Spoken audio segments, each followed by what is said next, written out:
digging your well before you're thirsty rather than when you're thirsty, then trying to dig a well, and you're not going to get there to the point before you die from dehydration. Love that. Freaking what a great metaphor. Welcome to Marketing with Vino, the edutainment business growth podcast, mixing education and entertainment to make growing your service business much more fun. Your hosts, Quinton Venter, online marketing expert, and Gabby Kowalski, creator of the Business Freedom Formula, have a glass of wine and share powerful and up-to-date strategies to help grow your service business fast.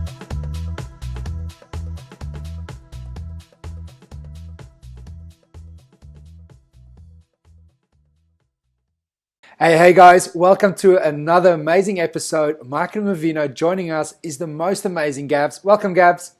Hey, awesome. Hello, everybody. It's brilliant to spend some more time with you and have a chat. It is. We just had some glitches with technology, so hopefully the technology gremlins remain away. We are able to pursue with this amazing conversation. But first, let's cover the important things. What are you sipping on? I'm sipping on some amazing, lovely Pinot from, actually I don't know where it's from the Tumbarumba. Tumbarumba. There we go, somewhere. Oh, Tumbarumba is actually a place. Okay, well, there you go. There's a map right there. If you're watching on YouTube, you'll be able to see where I'm pointing to. It's there. So that's why it's lovely, it's smooth, and we're rocking it out. And I noticed you've upgraded your glasses as well. Yes, I got Pinot glasses. So now that I'm a Pinot drinker, I've officially crossed the border and taken on Pinot drinking. When we first started this podcast, I was pretty much a white wine drinker. It was New Zealand, sponsored by New Zealand. Indeed, a lot. But I've definitely merged. So here I is, and I got myself some specific Pinot glasses, and they do make a difference. So I'm quite happy.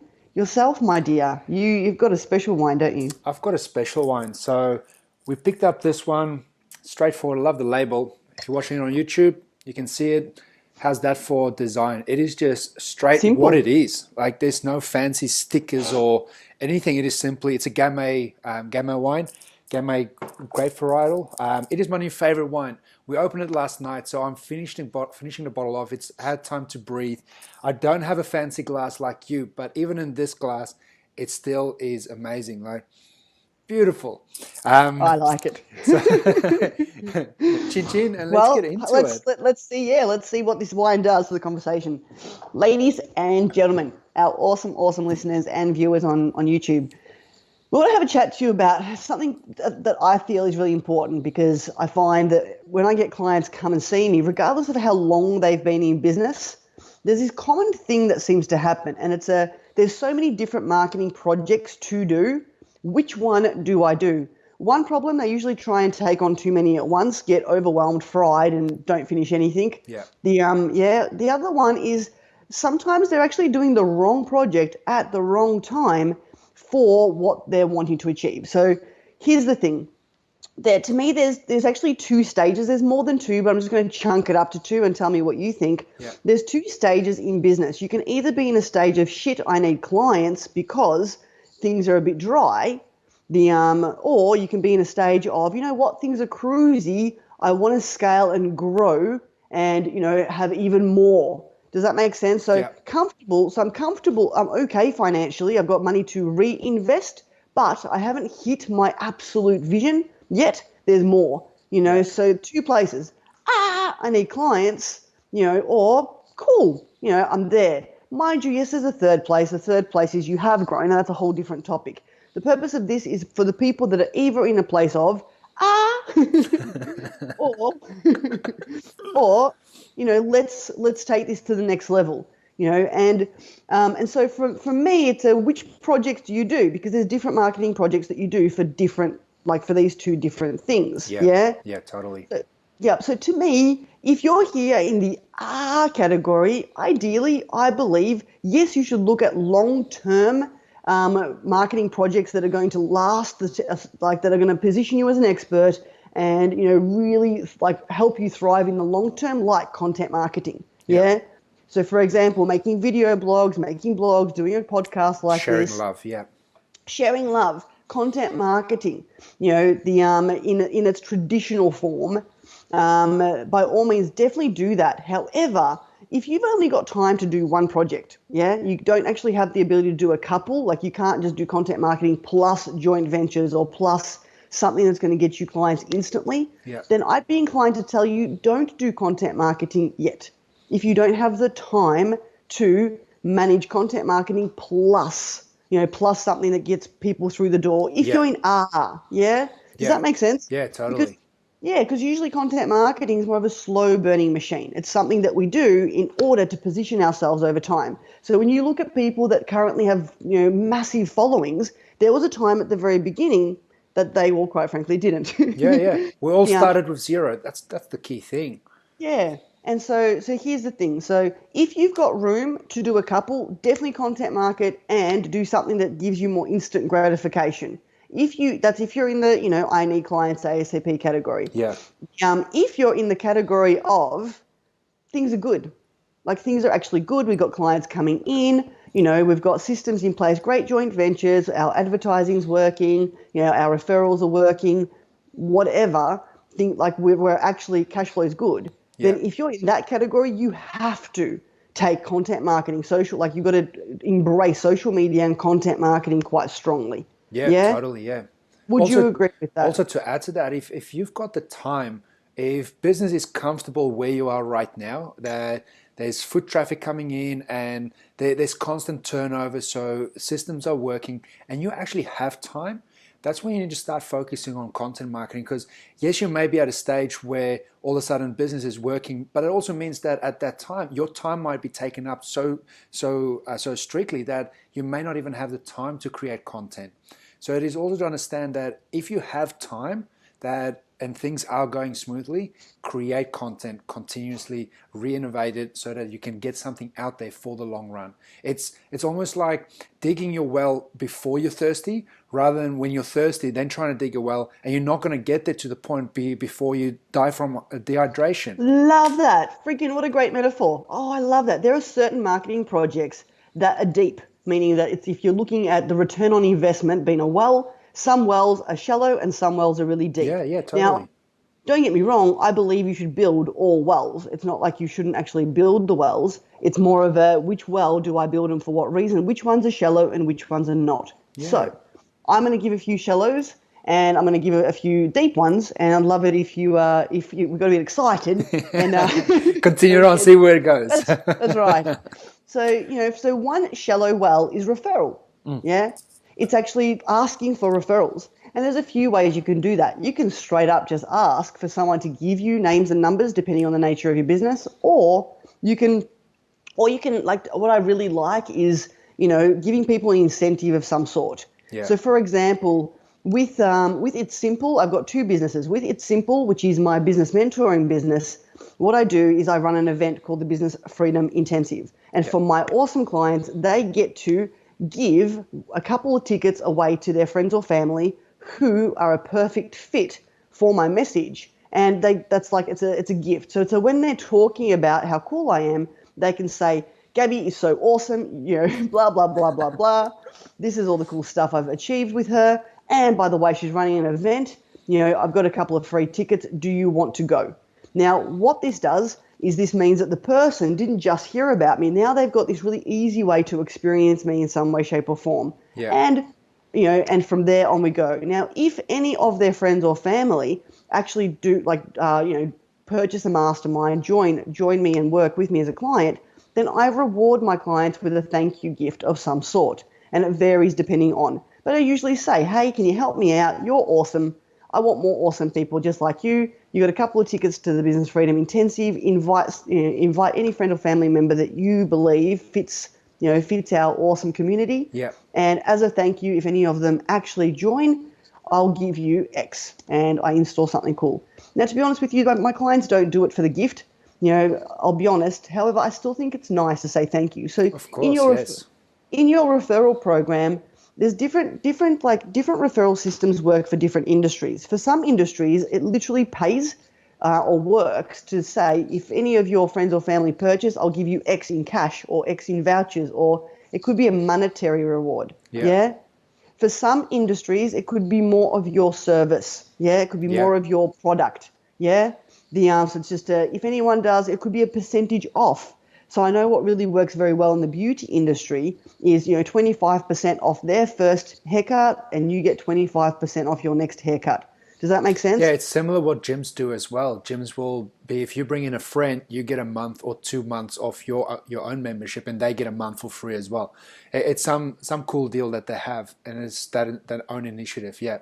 Yep. So for me, it's a make sure you have a referral system. That should be like, if you haven't got one, that should be your number one friggin' project. Yeah. Because, yeah, what's your take on that? My take on that is that's the fundamentals. I mean, if you're just getting started as a business owner, new kid on the block, there's nothing stopping you, if you're a hairdresser, to go and invite all of your local shop business owners in your block to come in for a free haircut, and actually just give them an amazing service, an amazing experience. And then based on that, see if you can work something out. If they like what you're about, if you like what they're about, you can work something out. This doesn't cost you any money. This actually is the crucial part to get started. Even if you're on a state right now where you're like, oh shit, I need clients tomorrow, go and do that tomorrow. Go and approach all the businesses around your area and tell them to come in for a free service. If you're a physio, give them a free treatment. If you're a chiro, tell them to come in for a free treatment. That's the genius of referrals, and you need to have this in place. This is the easiest part, where it's actually making you such a great return. Yep. Awesome. Absolutely brilliant. Which takes me to, number 2 in the absolute important to do if you want clients right now. Shortwell is joint ventures. Now, don't get me wrong. There's work to do here. So where referrals is a little bit easier, it's literally put a program together and just start friggin' sharing that with your clients. Yeah. The referrals is a slightly deeper well, only from the perspective of that there's a bit of work to do if you want to do it properly. Yeah. Ultimately with joint ventures, it is find businesses, make a list of all the either industries or businesses around you that complement your business, share your clients, in some way, shape or form, but they're not in direct competition with you. Yeah, you may want to think about where do they hang out before they come and see you, and where do they hang out after they come and see you. And those are the indirect competition. Those are the people that you want to establish joint ventures with. Yep. Or, where else are they hanging out to solve their problem that you don't? So, for example, when you take the problem of wedding, so for argument's sakes, right? Like if you look at, so when I think of makeup artists or hairdressers, they could they can joint venture with anybody else that services the wedding industry. Yeah? So a dressmaker is not going to be your competition if you're a photographer in any way, shape or form.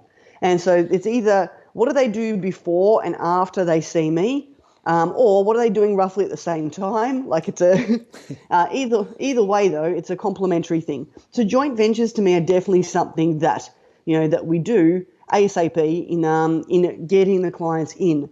The other thing for me is when you go online, and this is only if you want to invest a little bit of money as well, and it doesn't have to be expensive, guys. It really doesn't. But it's actually creating lead magnets, opt-ins.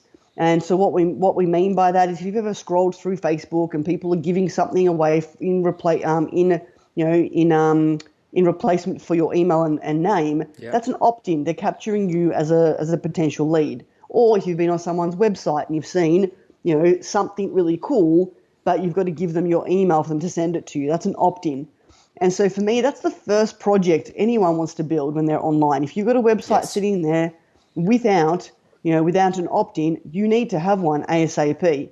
And if you want to generate leads and generate clients, you want to have an opt-in, meaning that it's something you give away and it's great value. And at the end of it, there's a call to action in some way, shape or form to either have a consult with you, a voucher for you, a something, and that to me are those 3 are the red hot, get these done, if you actually want quick clients. Yeah. Secondary to that, if you've already got a list, if you've got a network of clients, but things are a bit dry and you're going, because, the shit, I need more clients is not just for new business owners. Some business owners find themselves in this after 10 years.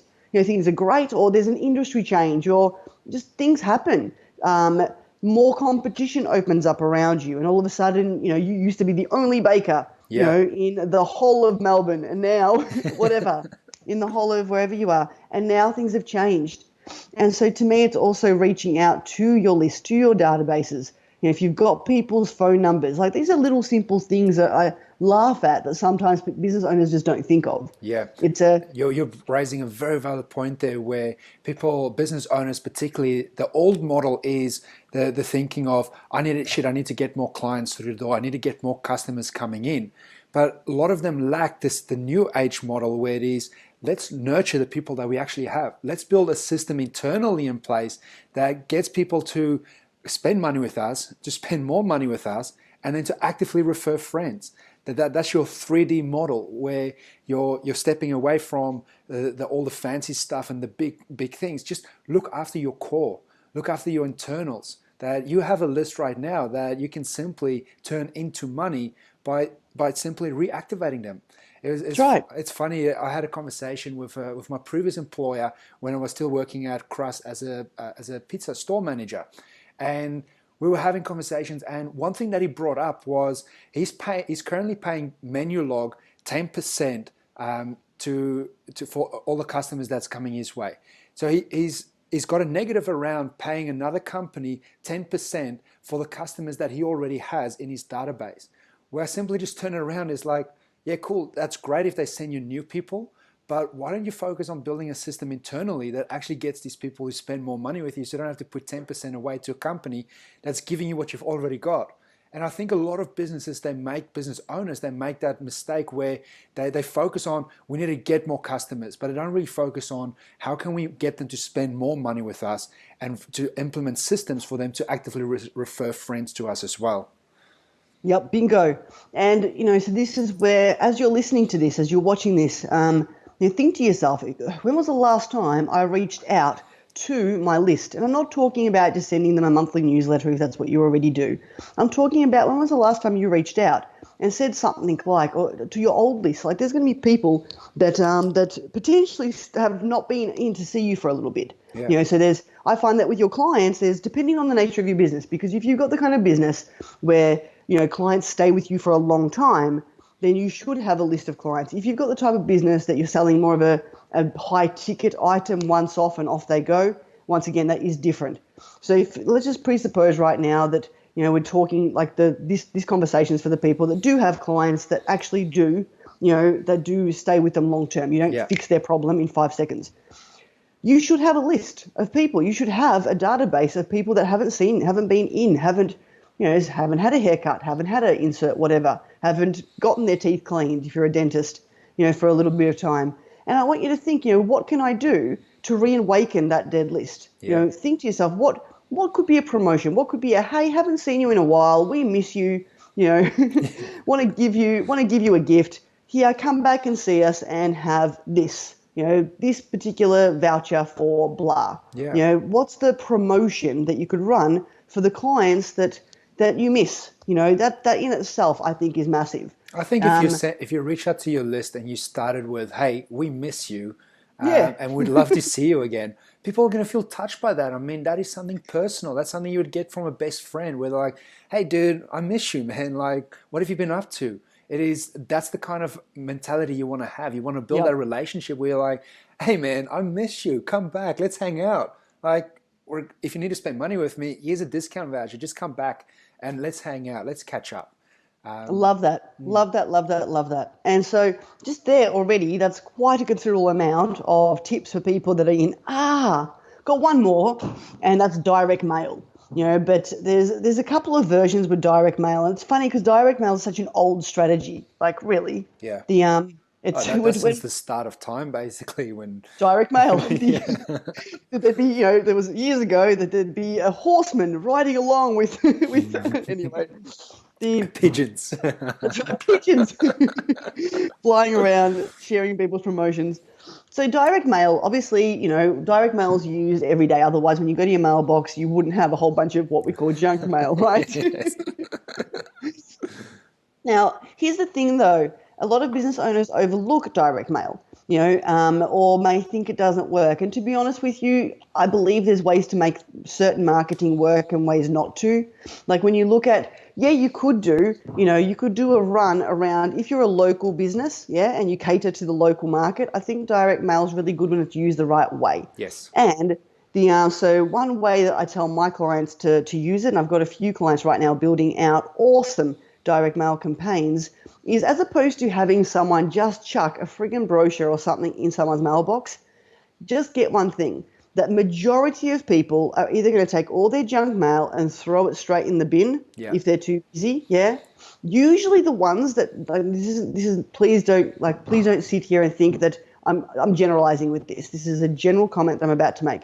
Usually the people that look through all their junk mail in great detail are people that are jobless and have time. Yeah, you're right. And probably don't have the money to buy your cool thing anyway. Yeah. And the people that actually have the money are usually a bit busier and don't have the time to look through all the junk mail. Sometimes if they're wanting a bit of a break, they will, and other times they'll just turf it. Please raise your hand if you've ever turfed your junk mail without looking at it. Definitely. Yeah. Thank you, right? So knowing that, though, as business owners, we've got to go, okay, how can we do things a bit differently? How can we grab these people's attention? So I remember in my first business, we ran a campaign, and we sold water purification systems, and we would go into an area, and what we'd do is in a little plastic bag, we'd put a little water test and a survey, and we'd actually get our guys to hang it on the doorknob. So when people came home like, oh, well, what's this? And they'd fill in a little survey, do a little test. The next day, we'd call them and offer them for someone to come out, explain what's going on, and to talk about potentially getting water filters for themselves. And that's how we got leads, right? I like that. Now, why do I share that? Because what I've got my clients doing right now is they've literally purchased. Now, these bags are like 2-3 cents each. They're not expensive. They're just plastic little A5, bags with like a little hole in them, and you stuff whatever you want in there. So you can run a promotion but think of it like this, right? You want to run some form of promotion with your friggin' area, not just hey, I'm Jenny and I walk dogs. Yeah. You want to give them something. You want to give them something to take action on. That's because they're going to think. Scarcity. Yeah, they want to. The first thing that's going to go through their mind is, what's in it for me? What's in it for me to do this? And therefore, you want to satisfy that with something that they obviously want. They want that. That's where they're going to take action. So come up with an offer that is complementing the action that you want them to take. Yep. And instead of doing what everybody else is, go, oh, how can I go? Like whenever you're thinking about marketing, I think we need to be more innovative. I think we've got to go, oh, how else could I do this to stand out a little bit better? And so imagine instead that you put your cool thing. Now, depending on the nature of your business, you may even be able to get samples for things off some of your suppliers and chuck them in the little, in the goodie bag or not. It doesn't really matter. Yeah.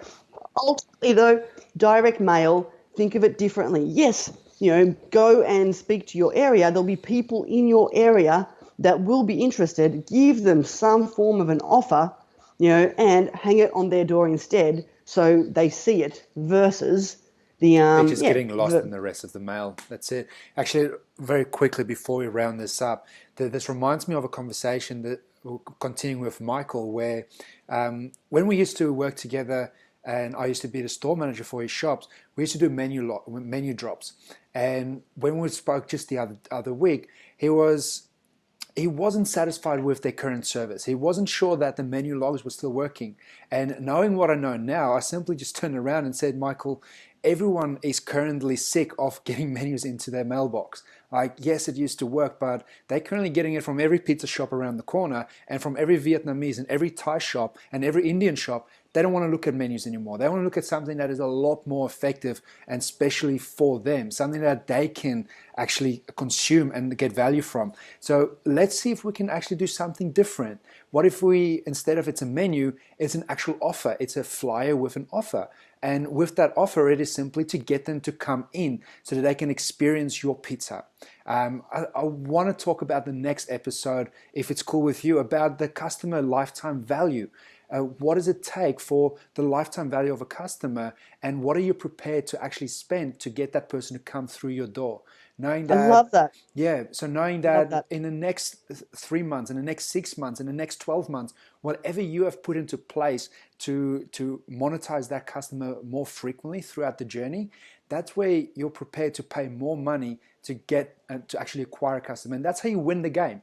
So when we were talking, it was like, cool, what can we do? What offer can we put out there that we're no longer sending them a menu that they're going to toss out? What if we actually give them something where it is, hey, you you get a free pizza. You get to experience us for free, or you actually can come in for a free pizza. Something that they can consume straight away, where it's no longer, oh, I need to choose, oh, cool, they've got 12 pizzas and they offer 6 different drinks. Wow, awesome, I want to go to this pizza shop. It's no, we give them something of value straight away. So just to think about it differently, it is doing something different. As Gabby is stating here, think about direct mail. What else can you do to stand out, and then also be prepared to invest into acquiring a customer? Yeah, and this is the thing. So, I love this, and we can definitely talk about this even more. Please get, though, that when it comes to marketing, you've got to get that, to me, there's always a cost to a client. Now, yes, of course, sometimes we get lucky, and we've got people referring people, and we paid nothing for that. It's just a bang, 100% profit. Yeah. Generally speaking, though, most businesses are aware of the fact that they want to have a marketing budget. That, if this is the price I charge, well, what's really my profit from that? How much does it cost me per client, to actually get a client on board, and what's my real profit? And we want to be able to allow for something in that place. Yeah. So if that makes sense. So the other day I was helping a client build out an opt-in. And I said to her, we're going to give them something really cool. And then at the end of that something really cool, we're going to give them a voucher. We're going to give them an opportunity for them to come and try you out at a low risk amount. So we're going to give them something really cool at a much reduced rate. And so to me, I'm going, okay, how much this thing that we're going to give them, how much is it going to cost? And she goes, it's this much. I'm like, okay, well, what price do you want to give it to them at to have them try it out? She literally reduced the price by, I'm talking like, my point I'm trying to make is she didn't get the point. It's understand that promotions are meant to be a low risk thing. They're meant to have the client inspired to take the opportunity because there's this special, very special offer on, and this special offer inspires them to not miss out, to grab the cool thing because it's so red hot and so rare. And so that's where, if you're going to, like you said, don't put a menu in someone's mailbox, give them a friggin' killer voucher of some sort, something that's actually going to give actual value.